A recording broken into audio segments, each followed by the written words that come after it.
Hello, and thank you for joining us this afternoon for our debate between Nebraska's candidates in the 1st Congressional District.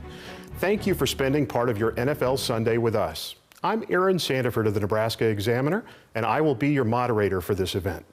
This debate is between Republican Congressman Mike Flood and Democratic State Senator Carol Blood. For the next hour, the candidates will answer questions from our outlets that partnered to host this debate. Beside me, we have a panel of journalists, including our hosts here at Nebraska Public Media News, the Lincoln Journal-Star, and KRVN Rural Radio Network. The candidates will be asked a series of questions and will each be given 60 seconds to answer. If necessary, we will offer 45 seconds for rebuttal. Under the terms of the debate, I can ask follow-up questions. The candidates will be given 3 minutes for opening statements. Coin tosses earlier today determined the order for the candidates. We begin with Senator Blood. Well, good afternoon, Nebraskans. My name is Senator Carol Blood, and I am running to be your next representative in Congressional District 1. I'm a Nebraska girl born and raised. I was born in McCook, raised in rural Adams County, and raised my own family in Sarpy County. My husband Joe and I have 3 adult children and 11 beautiful grandchildren. Previously, I served 8 years on the Bellevue City Council as the at-large representative, and I'm serving my 8th and final year in the Nebraska legislature. For a very long time, I've been a community advocate and volunteer, especially for our first responders. I am running for the last time because Congress is in complete disarray.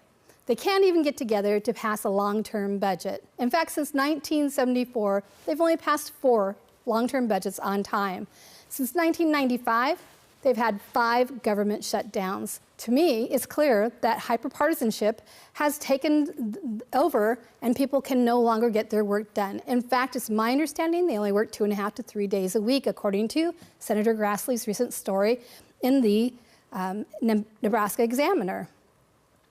I vow to protect Social Security, Medicare, and Medicaid as we know it because that is a benefit that you worked hard for.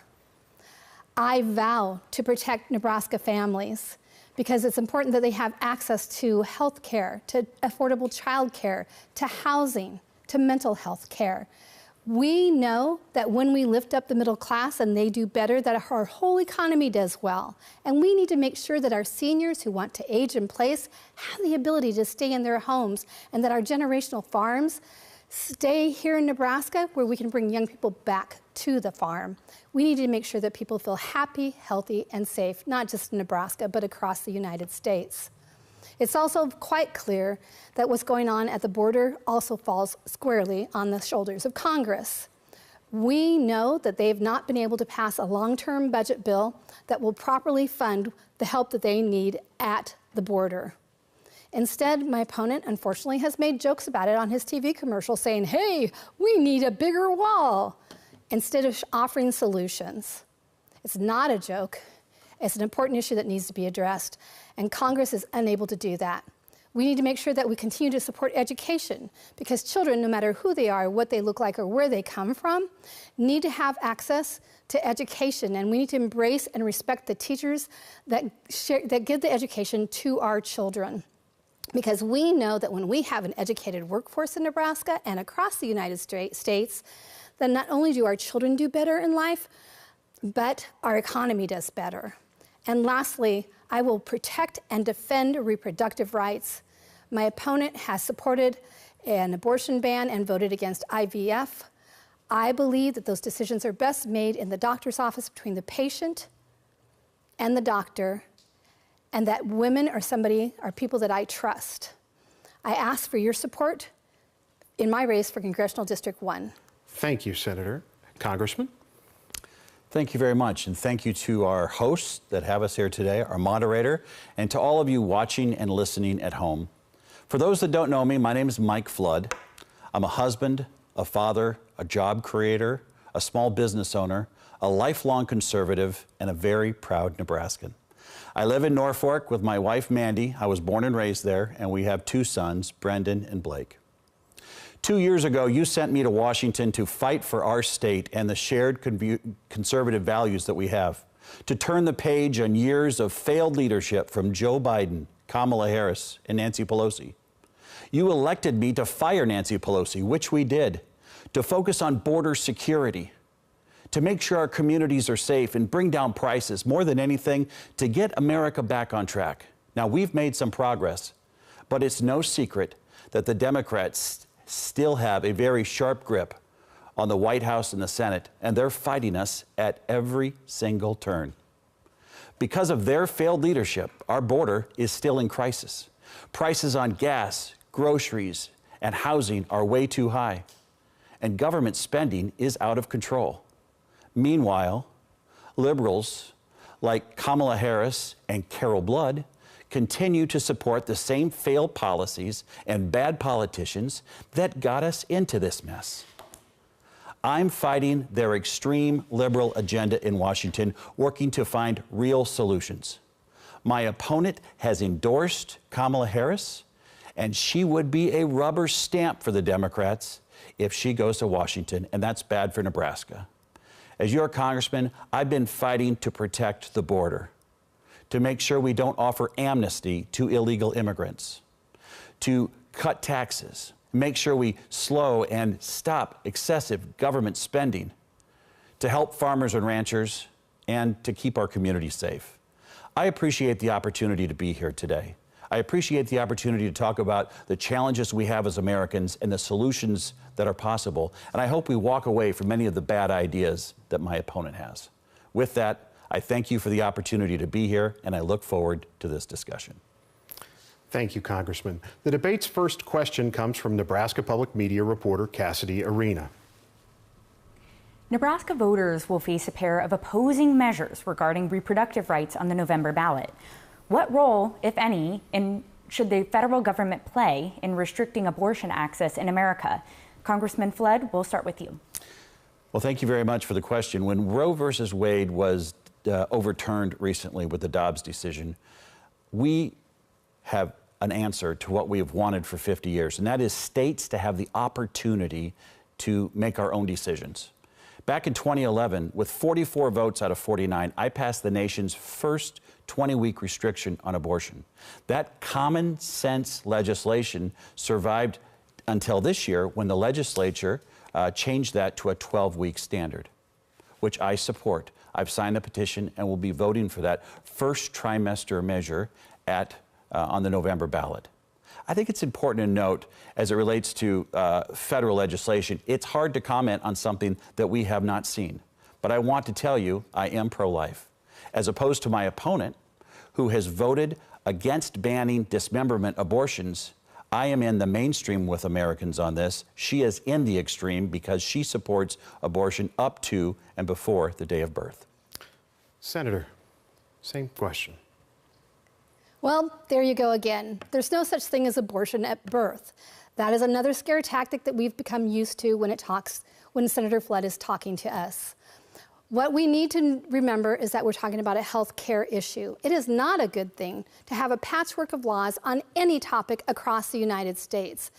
And what we are seeing now with these excessive laws are women literally bleeding out in parking lots outside of emergency rooms. Now, I think it's really interesting how Senator Flood, Representative Flood, continues to say what he believes about me. Here's what I believe. I believe in freedom.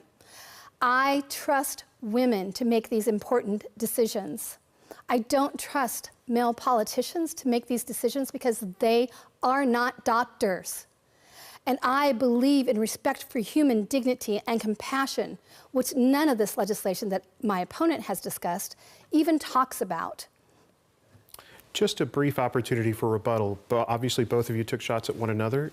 Congressman, if you'd like to respond, and we'll give the same to Senator Flood. Well, I think your record matters. You know, I've been a legislator for 13 years, 10 of those in Nebraska. I believe in states' rights.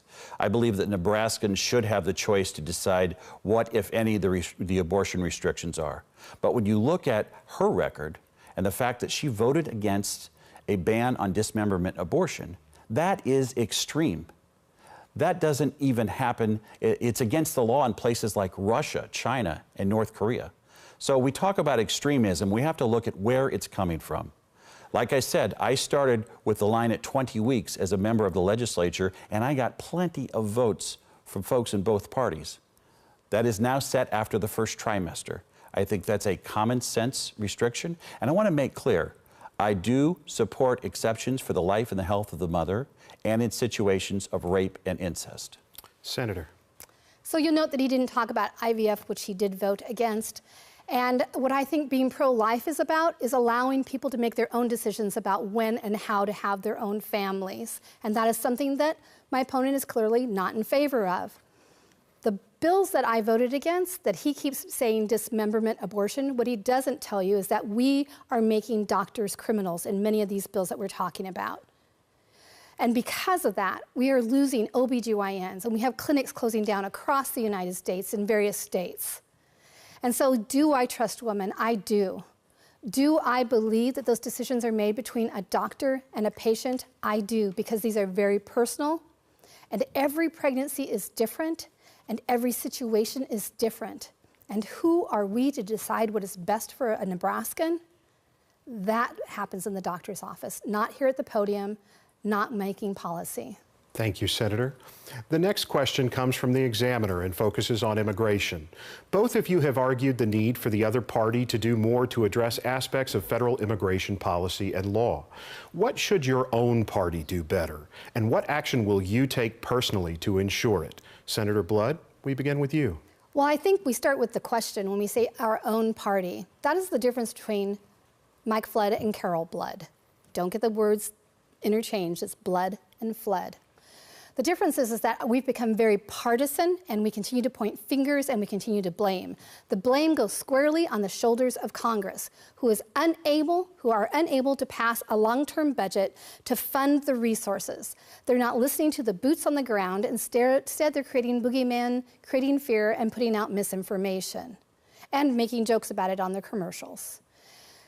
We need to fund the boots on the ground. We need to make sure that we have more employees. We need to make sure that we have more judges that are hired, because those that are seeking asylum have 4 or 5 year waits and can frequently not even go back to their countries should they need to go back to their countries if we decide that is what happens, or stay in this country and be productive taxpayers.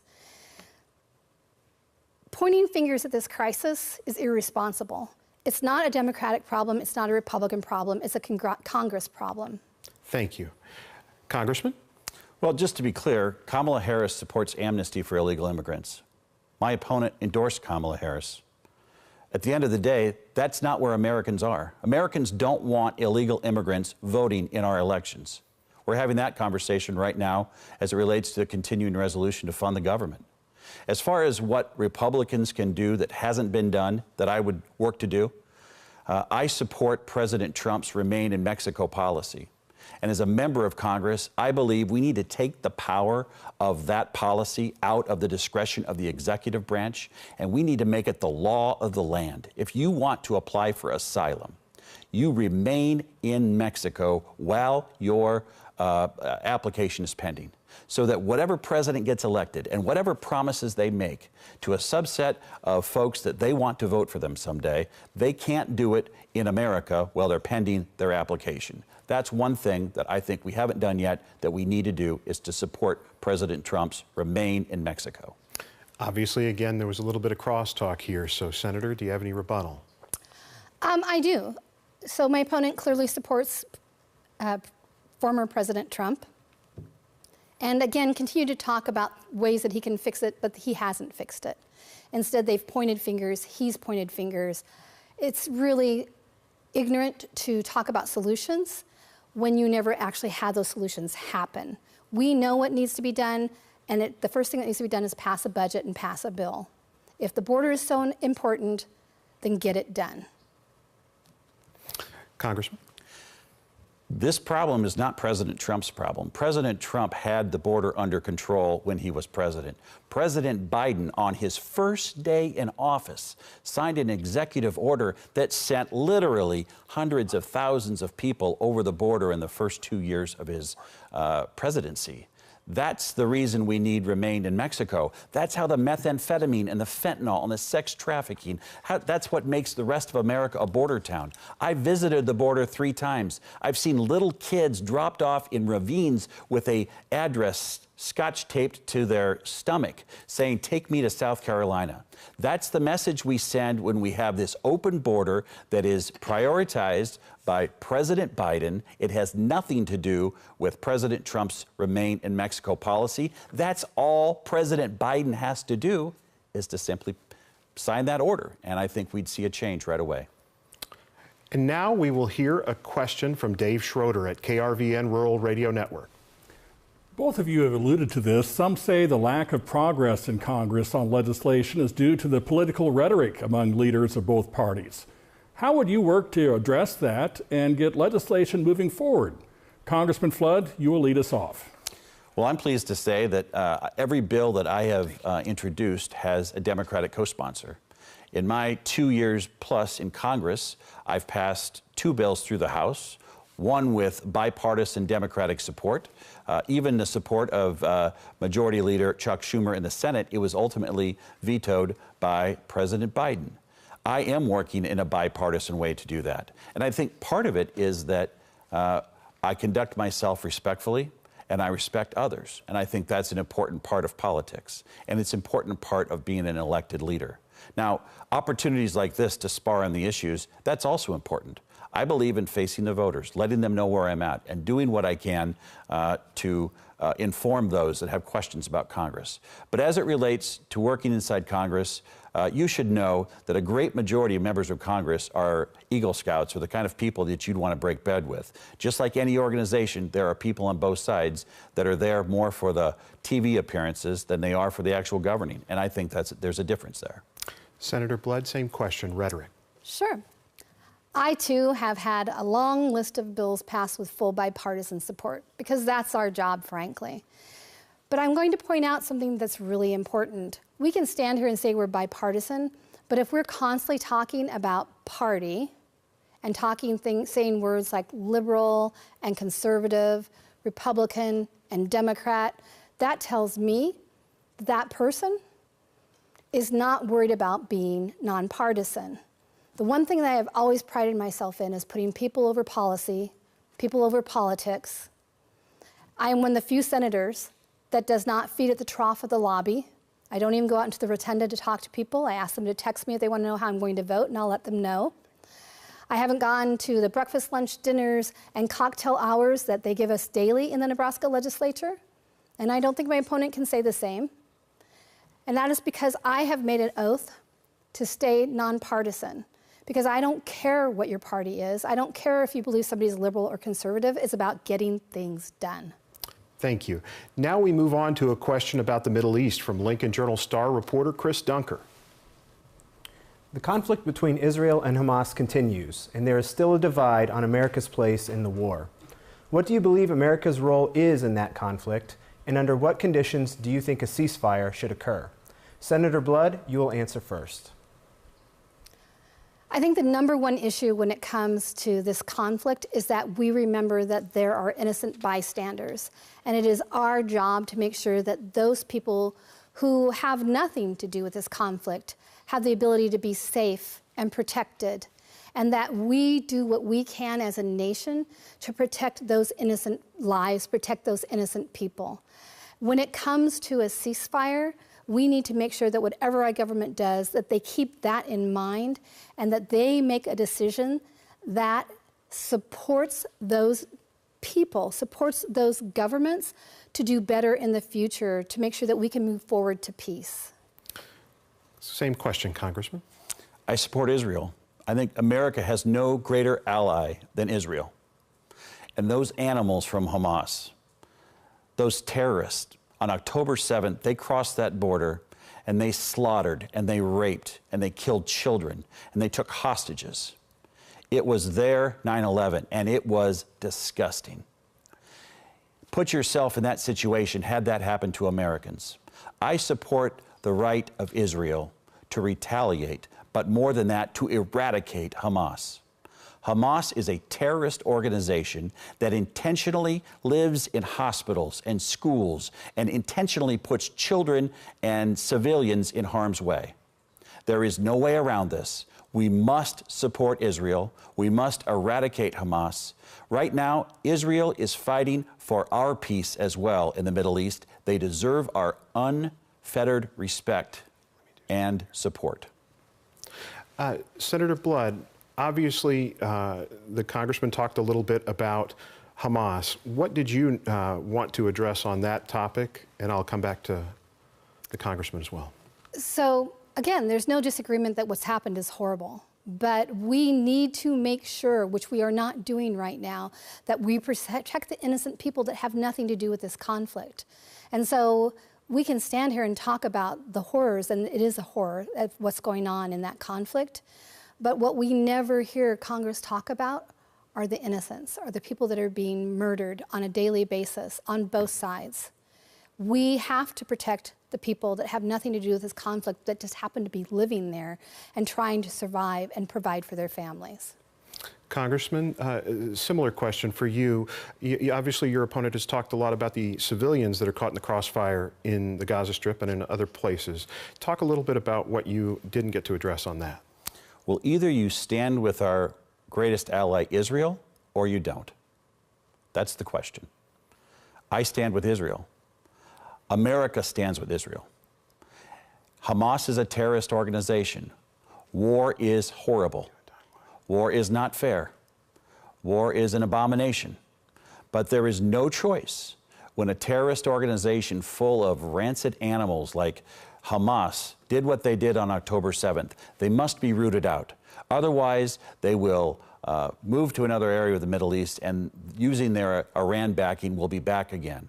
This is much bigger than Hamas. This is Iran. This is the country of Iran funding Hezbollah and these terrorist organizations because they don't believe the Jewish state should exist. You either stand with Israel or you don't stand with the Middle East peace, because it's that simple. Thank you, Congressman. Now another question from the Examiner, this one on taxes and spending. What steps, if any, do you think Congress should take to preserve the future of Social Security and Medicare? And why are each important? Congressman Flood, we'll start with you.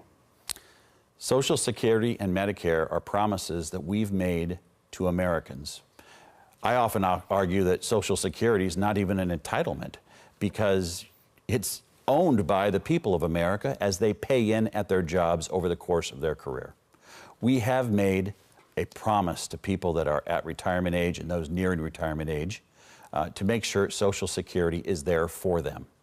As it relates to the Social Security fund, current estimates show that in 2032, the fund is not nearly as solvent as it needs to be. We need to find ways as Republicans and Democrats to sit down, prioritize spending to keep our promises. Medicare is especially difficult because we have so many baby boomers coming into the system and they're needing that higher level of skilled care. It costs $10,000 to stay at the West Point nursing home a month, and that's a normal charge. We have to find transparency, we have to encourage choice, and we have to make sure that quality is there. Thank you, Congressman. Senator, same question, Social Security and Medicare. Let's be honest, Congress has known for 2 decades that we were going to have the silver tsunami and that those people that were paying into Social Security were going to be aging out and utilizing Social Security.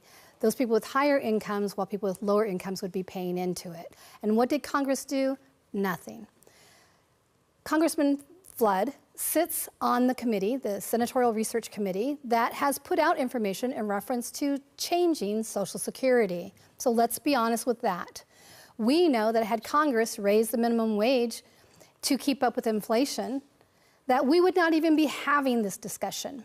One easy way to make sure that we protect Social Security is by raising the minimum wage. We also know that the wealthy do not pay their fair share. Just by raising the cap by 5%, it will only affect 6% of all Americans and make sure that our fund is solvent. I do not think that this benefit that is owed to hardworking Nebraskans should be changed past age 70. Thank you. Congressman, an opportunity to rebut. Obviously, she talked about your committee. Well, I'm not sure what committee she's talking about, maybe the Republican Study Committee, of which I'm affiliated with. What I would say here is that what you just heard my opponent say is more taxes and a higher minimum wage. The higher you go on the minimum wage, the more everything else costs. The more it costs to go through the drive-thru at McDonald's. The more it costs when you go to Walmart. The more it costs when you go to your local hardware store.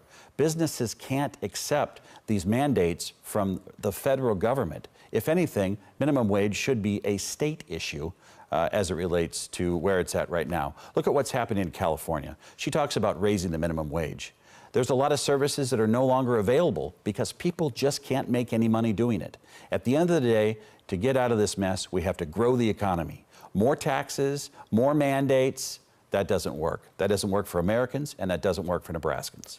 Senator, same courtesy. Your rebuttal. I'm actually enjoying this because Senator Flood actually was against stopping unfunded mandates in Nebraska. So when he uses that word, it makes me giggle. You know, we know that raising the minimum wage is not what he says because we've done it in Nebraska. The voters decided to do that. Instead, what we have is a very healthy economy, except for the depression that our farmers are now going into and the farm bill not being done. And it also allows people to pay their fair share. It's not more taxes. It's not a burden on the businesses because we've already proven that in our state and other states that have raised the minimum wage. And we also know that when people make more money, they spend it locally. God forbid we should want to lift up the middle class because right now, folks, the middle class is disappearing. This has nothing to do with taxes. This has nothing to do with closing down businesses because we've already got a track record right here in our own state that shows differently. Thank you, Senator. Moving on, taking a look at national security. Now we have a question from the Lincoln Journal-Star. Chris? What or who poses the greatest threat to our national security? Senator Blood, let's start with you. I think that's a very long list. We know that when it comes to Nebraska specifically, we have to worry about agri-terrorism. We know that we have not made any movement forward to protect our environment, to protect our farmers, to protect our water sources. We also know with technology that that's a whole other issue when it comes to terrorism. When it comes to countries right now, I think one of our greatest threats is Russia. We want to make sure that we stay on a stage where we show that we are powerful and that we have a military that will respond as necessary. But what we're doing right now, and with the previous president, we found that we were trying to play nice with Russia. Meanwhile, they invade other countries. They affect everything that we do in this country when it comes to security and safety, and it affects our economic recovery from the pandemic. We need to make sure that whatever we do is that we protect ourselves from Russia. We're not there to be their friends. They have been somebody, along with China, that we need to keep on the sidelines for a very long time. Thank you, Senator. Congressman, same question, national security. China. China is the biggest threat to the superpower status of the United States. They now have a navy bigger than ours. They are building a nuclear triad that will be bigger than the one we have today. They wake up every single day and they use espionage and cyber attacks to target Americans. They work their way into systems like Huawei, and they end up on cell phone towers in Nebraska near our ICBM fields, able to listen in and collect data. They run a spy balloon right over Offutt Air Force Base. They are bold. They are working to dislodge us as the superpower, and they want to be the sole superpower by 2050. And what did they see in President Biden with the withdrawal from Afghanistan? They saw weakness. So did Vladimir Putin. That's why he went to Ukraine. Yes, Russia is a problem, but their economy is similar to that of Texas. China is a juggernaut, and they want the end of America. Thank you, Congressman. A real quick follow-up for both of you. We'll start again with Senator Blood. Talk a little bit, if you can, about national security spending priorities. Both of you are vying for a district that includes Offutt Air Force Base. Talk a little bit about what you would prioritize with national security spending.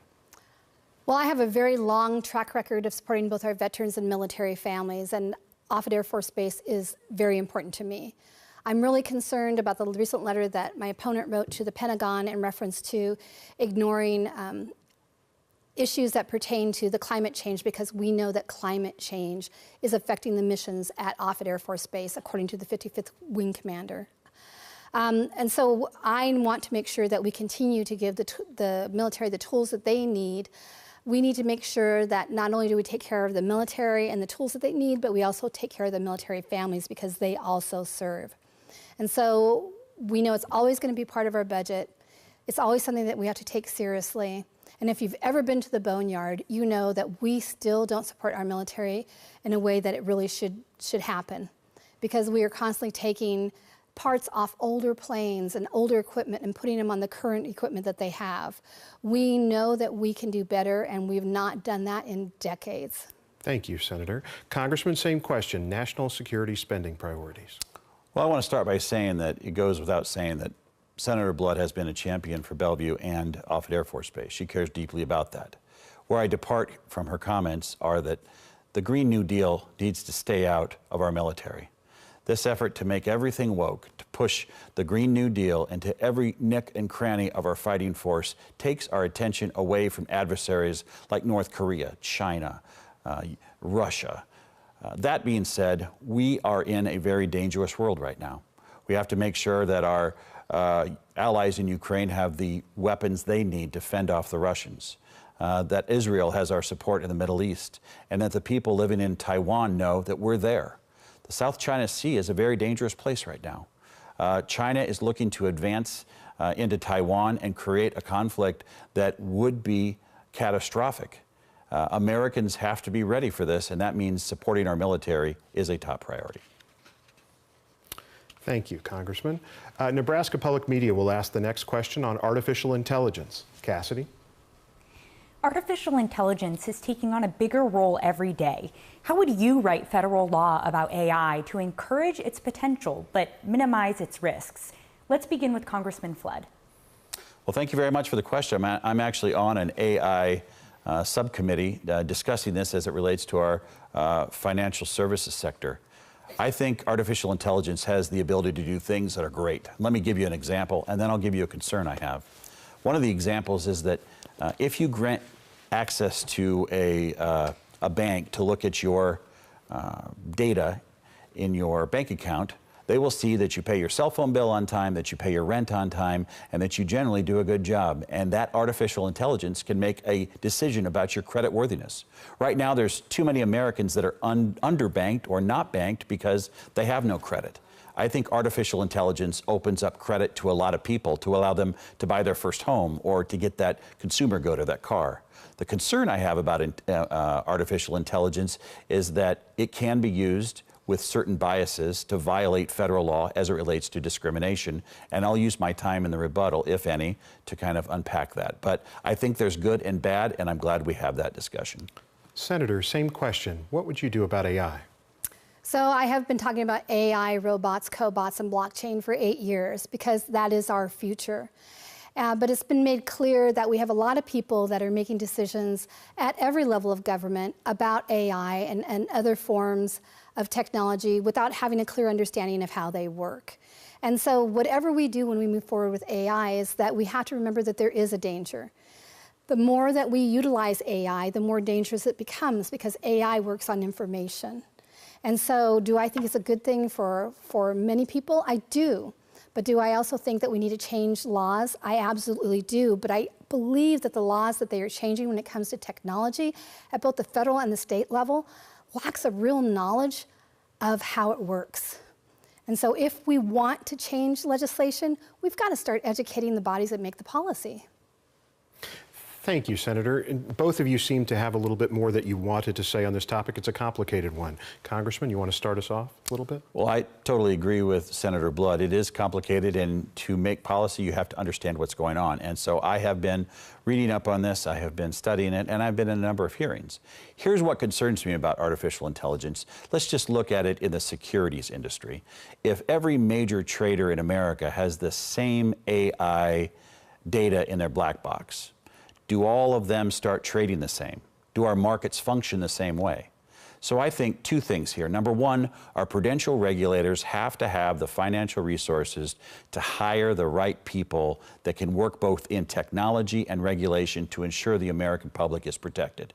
And number two, if you're going to engage and use AI, we're going to need to be able to see your work. You have to show us that you're not disproportionately disenfranchising people because of race, creed, color, gender. These are important issues, and I think the more we invest in AI, the more we need to put together a framework. And remember, let's build a good foundation, but let's not build a house with everything done, because innovation works too fast and our law needs to be able to keep up. Thank you. Senator? So when it comes to technology, Congressman Flood and I have always been very like-minded and discussed it on the floor of the legislature. But what I cannot stress enough is that we have known for a very long time that AI was coming. And everybody waits in Congress and everybody waits in the legislature until AI became a problem. We need to get ahead of technology. We know that other things are coming down the pike, and that we will have the opportunity to maybe put some really good legislation forward. Now, what I don't support is government overreach, which it kind of sounded like a little bit of government overreach. Well, they have to show us what they do. So I believe that we can set the parameters. We can make sure that we set laws that protect the public, but also set the guidelines of how we would like to see it utilized. We do not need to have government overreach. What we need to do, again, is have an understanding of how things work and what is best for the American public. Thank you, Senator. KRVN will now ask the next question about agriculture policy. Dave? The value of agricultural exports has been steadily decreasing over the past couple of years. What could you do to help prod either presidential candidate to focus on that area? Senator Blood, you will answer first. Well, it's time to be honest. We know that Nebraska farmers lost $2 billion with the Trump tariffs. We know right now that the Farm Bill that helps create a safety net and helps our farmers is not only not finished, but it has been passed in the House in a way that the Senate will clearly not move it forward, and we will have to extend it for yet another year. The Farm Bill is done every 5 years. There's already been an extension. It's not being done. We're worried about China and Brazil and other countries. Then we should be getting the Farm Bill done to help protect the farmers and help them do the jobs that they need to do. We can continue to work with organizations like the corn growers who are reaching out to other countries to help find different outlets for our corn farmers to go ahead and export their goods, because we know with the loss of ethanol use that we have to find other ways for corn to be utilized so our farmers don't lose any income. But I go back again to the Farm Bill. The Farm Bill's job is to make sure that our farmers do well because they feed this nation. They can't even get the Farm Bill completed because they can't agree on anything. Thank you, Senator. Congressman, same question of agricultural exports. Well, first of all, this year, under the Biden administration, we have a $32 billion trade deficit. $32 billion trade deficit in ag products. The year before, it was $16 billion. We need new markets. We need new markets for our grain. I talked to Congressman Smith from the Nebraska's 3rd District. He's the subcommittee chairman of Trade on the Ways and Means Committee. We know that needs to happen. And right now, our white corn is not being accepted by countries like Mexico because of some trumped-up reason that's not based in science or reason. And President Biden won't stand on any podium and call them to account. What do you think other countries in the world say when our own president won't go to bat for our own farmers? As far as our Farm Bill, the House has passed it, and I support it, and it was bipartisan. Meanwhile, the Senate doesn't agree that we want to address the Prop 12 issue from California in our Farm Bill, and they're sitting there on the other side, folding their arms, waiting for us, I guess, to have another Congress, the 119th Congress? I don't know. I'm frustrated. Ask Chuck Schumer in the Senate why that is not on our table. Thank you, Congressman. Now another question about some news happening this week involving gun violence. We have had a string of school shootings nationally, including a student shot at an Omaha high school this week. Talk about what role Congress should play, if any, in keeping our schools and shared public spaces safer from gun violence. Congressman Flood, you will begin. Well, first of all, what happened at Omaha Northwest was hard to see and hard to watch. Nobody wants anything like that to happen. I believe very strongly in making sure that our schools and communities have the money they need to make sure we have the right amount of security at our schools. I've worked with the Sheriff's Department in Cass County. I've worked with small and large police departments across the 1st District to get them access to COPS grant funding so they can have that school resource officer, not just in the school, but also at events later in the day. As far as mental health, I think that's part of this. I've been an advocate for making sure we have a continuum of care in mental health, not just adolescent and adult, but community-based, residential, even locked, secure care for those that need it. At the end of the day, though, I want to talk about the Second Amendment. I'm not interested on infringing on any Nebraskan Second Amendment rights. And I think we have to keep that in mind, because that is a right afforded to the citizens that came through the Bill of Rights, and it is a core value of mine. Thank you. Senator, same question. Gun violence. So I actually agree with Congressman Flood in reference to it being a constitutional right. In fact, I'm a gun owner myself. But here's the deal. We are sick and tired of our children being killed by gun violence. Thoughts and prayers are not enough. And so when we talk about gun violence, the thing we always hear is mental health. Now, my friend here has gotten together with the delegation from Nebraska, and they are going to be having a hearing on mental health and loneliness since the pandemic. Instead of actually passing bills for mental health, because we have peer-reviewed information that's available in the Journal of Medicine, they're just going to talk about it. We can't keep talking about mental health, not funding it, not making it better, and we certainly can't keep passing on this excuse. Our children are more precious than gun rights. I support the Second Amendment. We have to find ways to protect our children. We constantly hear about security. I have a red light, so I will hopefully finish on a follow-up. Thank you. We'll give you both a little time on this issue. It's complex on rebuttal. Go ahead. Well, my opponent may have mischaracterized my record on mental health. I have been an advocate for increasing funding. I voted for Medicaid increases for behavioral health providers. In 2009, I established the Behavioral Health Education Center at the University of Nebraska Medical Center to get more practitioners into rural areas of the state. I managed, from the legislative side, a transition of the Norfolk Regional Center into community-based care.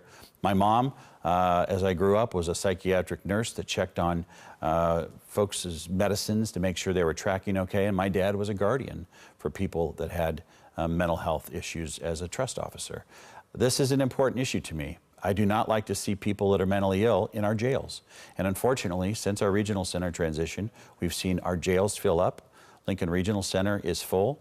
Senator Blood knows how dangerous it is there, but the mental health has to be funded, and I think Nebraskans support that. Thank you, Congressman. Senator, same courtesy. Nebraskans absolutely support mental health and us supporting mental health, but what they don't support is their children being murdered. And so we can talk about things like safe storage. Most gun owners that I know are responsible gun owners. They wouldn't give a child for their 14th birthday an automatic weapon. Most gun owners I know, that if they have a family that has a mental health issue, they're going to seek help, even though it's harder to find help, for that person. The problem is that we're not doing anything. What we keep doing is talking about mental health. We keep talking about thoughts and prayers and how sad it is and how horrible it is that these children are being murdered. But let's get down to brass tacks.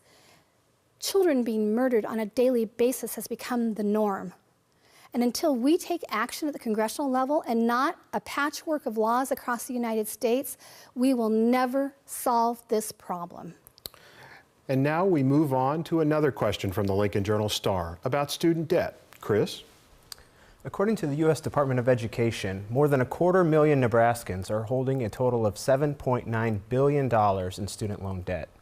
A federal judge recently blocked President Biden's latest attempt to offer some help to borrowers. What should the federal government do, if anything, to help borrowers finding it difficult to get out of debt? Senator Blood will start us off. You know, let's be honest about student debt. What we know is that much of the loans that were given to students were predatory. We know that there are people that have paid above and beyond what their student loans actually were, instead paying interest over and over and over again. I talk to people who've been paying on student loans for decades, that most of them will die without those loans even paid off. Now, we looked at the pandemic, and a lot of the people that have been against helping these people with their student loans were people that got forgivable loans during the pandemics for their businesses. I don't understand how so many people blame the student for taking out the loans and not the predatory practice that made those loans create and generate huge amounts of interest. That is beyond me. I think when we talk about the student loans, the government needs to start doing some real addressing when it comes to the interest that it charged on these loans. And actually, I believe in forgivable loans when we have people in our state especially that educate and work here in place. Thank you, Senator. Congressman, same question, student loans. Well, this is the first time I've heard this discussion about predatory lending. It's another attempt to evade accountability.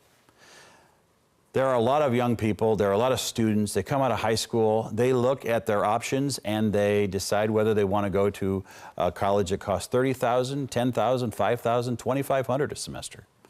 A lot of people choose community college. A lot of people take 2 jobs. I paid on my student loans for 2 decades. They're finally paid off. But this idea that we can wipe away student debt, it isn't free, people. It's $5 billion a month. And after the Supreme Court told President Biden he couldn't do it, what did he do? He went around the back end. And now they're putting their finger down on the loan processors like they're the culprits. Well, I can tell you what, there's thousands of people in the 1st Congressional District that are in loan collection every day for student loans, and they aren't the problem. The problem is the Biden administration and Democrats that think this should be another free service that should just go away because they say so. Quick rebuttal, Senator. Well, there he goes again, pointing fingers at President Biden. This is a long-term issue that happened way before President Biden. And again, both Congressman Flood and I are very aware of the businesses that took loans during the pandemic that they did not have to pay back. So when we talk about responsibility, I didn't see any of these businesses rushing to pay those loans back. I know one big company in Nebraska that took those loans whose daughter went out and bought a Maserati because they were struggling and it was so hard during the pandemic. I think that we have a certain law or rule for people with wealth and a certain rule for people without wealth. And we need to meet in the middle and figure out what that is. Because yes, college is expensive. And to be really frank, a 4-year college degree is not a pathway for many, and we should start considering the trades more often. But there is more that can be done because there are predatory loans that many of these children that were 18 took, and they didn't know what it was going to result in. Thank you, Senator. Congressman, same courtesy.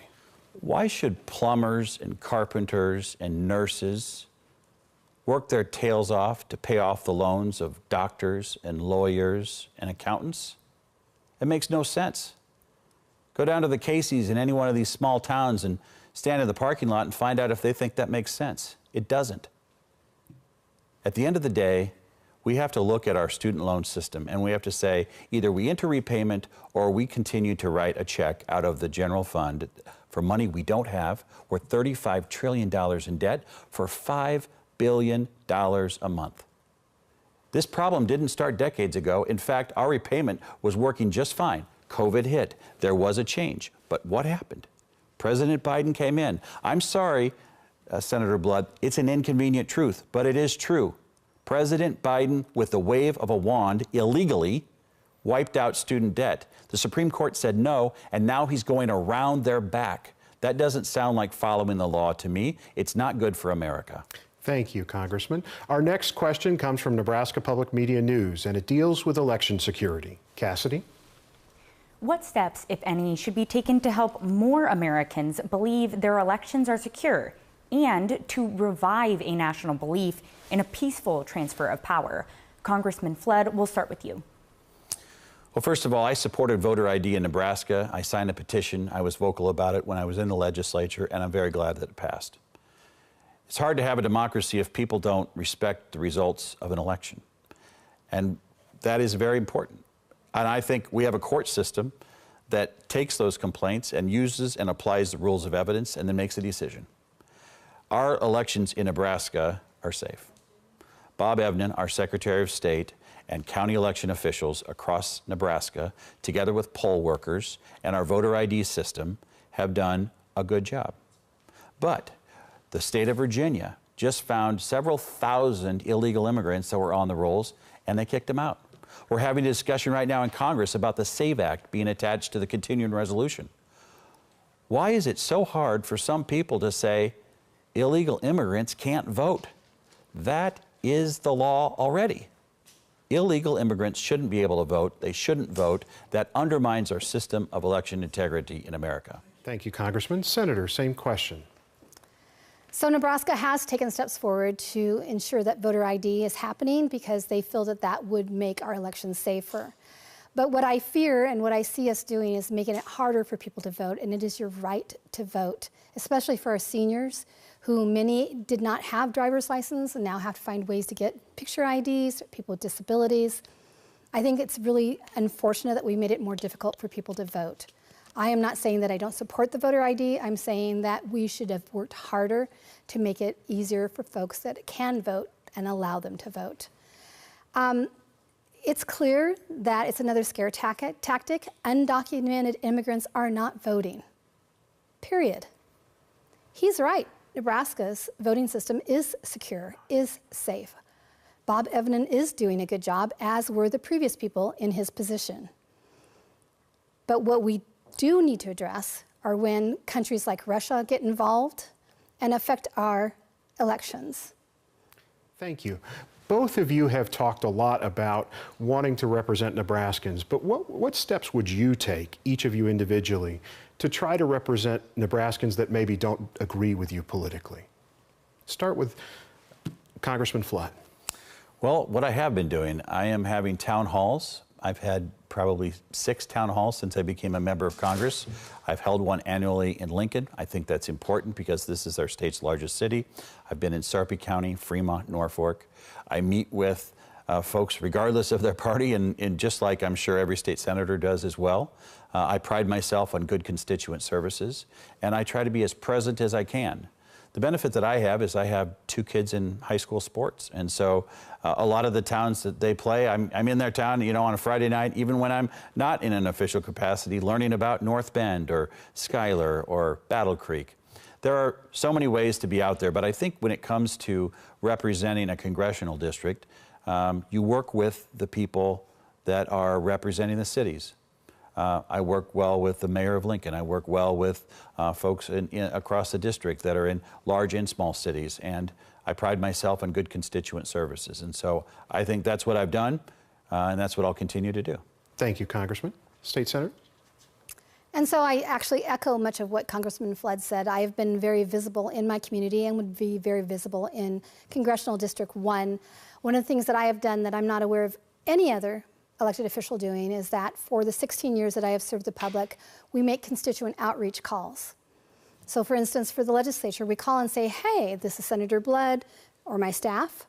And we say, do you have any questions, concerns, or comments? Anything you'd like to talk about policy-wise, something that we can do better? And then we take that information and we do better. Once in Congress, I will do that very thing. We will call constituents on a monthly basis. And when we have our town halls and when we mail out information, we will not only send it to one party, but we will send it to everybody so they have the ability to come and share information and tell us how we're doing. Thank you, Senator. We will now move to closing statements. Each candidate will have 2 minutes. We'll start with Congressman Flood. Well, first of all, thank you again to our host and our moderator and everybody here at Nebraska Public Media. If you take one thing away from this debate today, I hope it's this. Our nation's future is on the line in November. The stakes have never been higher, and the choices on your ballot have never been starker. And the Democratic Party has never been more united in its extremism. Kamala Harris is the most radical liberal ever nominated for president by any party.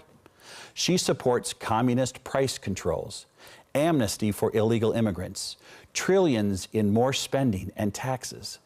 She even wants to outlaw private health insurance. Make no mistake, my opponent, Carol Blood, has endorsed Kamala Harris, and she would be a rubber stamp for the Democrats in Washington. Earlier today, she said she's not partisan.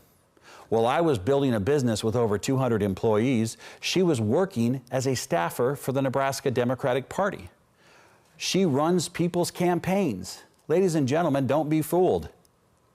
She is a Democrat, and she is a proud Democrat, and she has worked for the Democratic Party, and that was her job. So here's the question. Are you better off today than you were before Joe Biden? Are you okay with the border? Are things working well in the economy? If so, I invite you to support my opponent. If you want it to change, if you want to get America back on the right track, then I would like to earn your vote. With that, I want to thank you once again for having us here today, to all the people that put this discussion together. May God bless you, may God bless Nebraska, and may God bless the United States of America. Thank you, Congressman. Senator? I too would like to thank everybody for allowing us into their households today so we could share a little bit of what we believe and what we stand for. And I want to thank Congressman Flood for explaining to you why you need to vote for me, because the hyper-partisanship is strong. I am not identified by a party, but Congressman Flood clearly is. I'm identified by being a Nebraskan, born and raised. Did I work for the Democratic Party? I did. What I did was I helped train candidates so candidates wouldn't waste money on high-price lobbyists, on high-price people to run their campaigns, because I believe in paying it forward. It has nothing to do with our party. It has to do with helping people. Do I help run women's campaigns? I do, because I know what it's like to be off on your own and have nobody help you. So God forbid I have compassion for my fellow man and I go to help people with their campaigns because it's the right thing to do. I'm a Nebraskan. I help people. I don't believe in hyperpartisanship. You can keep talking about Kamala Harris. I don't know her personally, and I didn't think she was standing here debating Congressman Flood. What I do know is that I have a long history of getting things done. I am tenacious. I do my research, and I represent all Nebraskans, and my track record shows that. I don't listen to the vocal minority. I don't talk about weird party stuff where somebody, because they belong to a party, believes one certain thing and puts one person on a pedestal and makes them a god. No, I work for you. I'm available to you, not my staff, Senator Blood, Congresswoman Blood. I believe we can do better. We've got to stop putting people in that put politics over the people. You got to start electing people that are like you. People that know what it's like to live paycheck to paycheck. People that know what it's like to have to send our kids to school and worry about if they're going to come home or not. With that, I just again thank you, and I agree. God bless Nebraska, and God bless America. Thank you. And that will do it for this debate between State Senator Carol Blood and Congressman Mike Flood. Thank you for joining us, and thank you for watching. Early voting starts next month, and Election Day is November 5th. If you came away from this debate with any further questions, we encourage you to read, watch, or listen to any of our partners involved. Have a great day.